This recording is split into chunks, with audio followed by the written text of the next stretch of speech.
Let me tell you how to know if what you are currently going through is process orchestrated by God or if it is demonic. Because many times people can mistaken one for another. Sometimes it can be demonic and people can think it is process, whereas sometimes it can be process and people can think it is demonic. It is important for you to know which one it is so that you can know how to respond appropriately. Process is a season of your life when God permits to orchestrate a series of events in your life to test you, prune you, mature you to becoming Christ-like, and transform you into a person of capacity in order to obtain and undo the promise.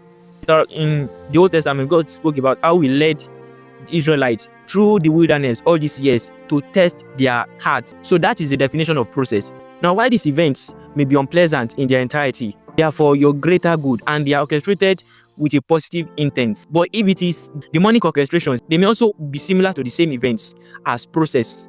But they are always orchestrated against you with the intent to destroy you. Process is what we also know as the journey of the wilderness. And the common confusion around this event is that people believe that it is a time when you have to be very poor and nothing must be working for you and everything you are doing is failing and you have nothing to show for your struggles. But I'm telling you, that is a lie from the pit of hell. This is not the time when you must be broke. You don't have to be necessarily broke when you are going through process. You don't have to be necessarily poor. You don't have to be necessarily failing all the time. That is not what process is. How to know if it is process? If it is process, no matter what you are going through, irrespective of how hard the occurrence, how hard the process is, people must be able to look at you and see something upon your life. They must be able to see the hand of God upon your life. Let me use Israel for example. After they left Egypt and they were going through the wilderness, the Bible made us understand that the nations all around them feared them. So that is something for a nation that is yet to be established, that is still going through their journey of the wilderness, and other nations that are already established, they already fear them. How about when Gibeon came to meet them, Gibeonites, when they came to meet them and had to lie to them in order to submit to them? How about that?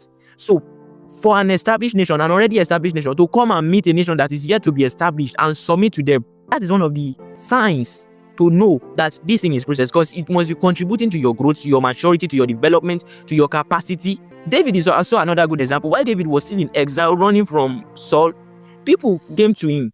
The broken, those who are in debt, those who are depressed, a lot of people, they came to him because there was something on his life that is of value to them.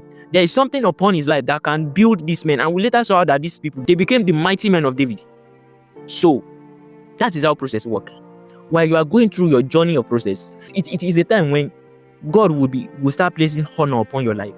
It is a time when God will start placing influence upon your life. When God will start developing you in capacity to be able to handle the promise and maintain it